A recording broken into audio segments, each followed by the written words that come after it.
8-year-old Max used to believe in magic. He believed in fairy tales, superheroes, and a world where anything was possible.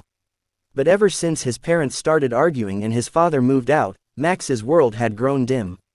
He no longer cared for stories, and when he lost his tooth one night, he didn't bother putting it under his pillow. What's the point? Max whispered to himself. Magic isn't real. That night, as the world slept, Lyra, the tooth fairy, arrived. But instead of finding a tooth under Max's pillow, she found a boy curled up in sadness, his face streaked with dried tears. She gently touched his shoulder, and to her surprise, Max stirred and woke up. "Who are you?" he asked, sitting up in shock. "I'm Lyra, the tooth fairy," she said, her voice soft yet shimmering with kindness. "I heard your heart calling out, even if you stopped believing." Max crossed his arms. "Magic isn't real. You're just a dream." Lyra tilted her head and smiled. "If magic isn't real, then how do you explain this?" She waved her hand, and suddenly, the room began to transform. The walls melted into vibrant hues of gold and blue, and the ceiling turned into a starry sky.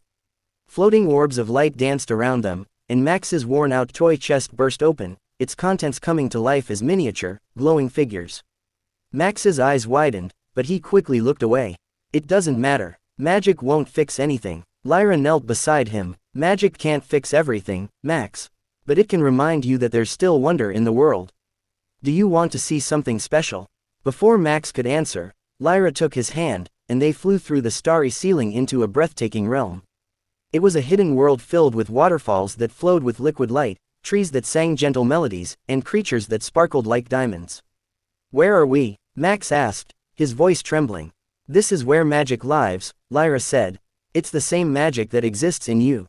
It's what makes you dream, hope, and imagine." Max looked down at his hands. "I don't feel any magic." Lyra placed her hand over his heart. "It's there, Max. Sometimes, when life gets hard, we forget it's inside us. But just because you can't see it doesn't mean it's gone." As they returned to his room, Max felt something warm stirring inside him, a tiny ember of hope. Lyra placed a shimmering silver coin under his pillow. "This coin is special," she said. "Whenever you feel like the world has no magic, hold it close, and remember this night. You'll see that magic is everywhere, in the laughter of a friend, the colors of the sunset, or the love in someone's heart." Max smiled for the first time in weeks. "Thank you, Lyra. I'll try." Lyra beamed and gave him a small, playful wink. "That's all magic needs to grow, a little belief and a lot of heart." As dawn began to break, Lyra shimmered and vanished, leaving Max with a room filled with quiet wonder and a heart that felt lighter than it had in a long time. The next morning, Max held the silver coin tightly in his hand. For the first time in weeks, he felt brave enough to face the day. He even started drawing pictures of the magical world Lyra had shown him, filling his sketchbook with waterfalls of light, singing trees, and glowing creatures. Over time, Max began to smile more, laugh louder, and dream again. And though life wasn't perfect, the little coin reminded him that magic still existed, not just in fairies or hidden worlds, but in the small, beautiful moments that made life worth living. Moral of the story: even in the darkest times, magic lives within us.